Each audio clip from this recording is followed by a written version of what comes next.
మిథున రాశి వారికి ఏడాది తర్వాత బుధ భగవానుడు వృశ్చిక రాశిలో 6వ స్థానంలో సంచారం చేయడం వలన ఇది చాలా మంచి పరిణామం అని చెప్పి గమనించాలి. నూతన ప్రయత్నాలు కలిసి రావడం, గతంలో మీరు ఏదైతే కార్యక్రమాలు చేస్తున్నారో వాటన్నిటికీ మీ బుద్ధి బలము, భగవంతుడి యొక్క ఆశీస్సులు, సత్ప్రవర్తన, సమిష్టి కృషి కలిసి రావడం వలన ఉన్నతమైనటువంటి మరో మైలురాయిని మీరు అధిగమించబోతున్నారు.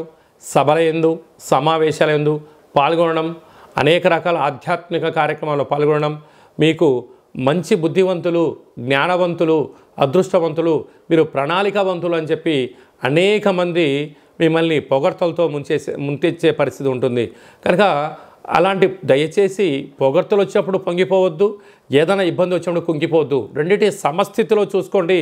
మిథున రాశి వారి యొక్క అధిపతి ఆ బుధుడే అవ్వడం వలన, ఇక్కడ ఆ బుధుడు 6వ స్థానంలో ఉండడం వలన శత్రువులపైన విజయం మీ సొంతం అవుతుందని చెప్పి గమనించాలి.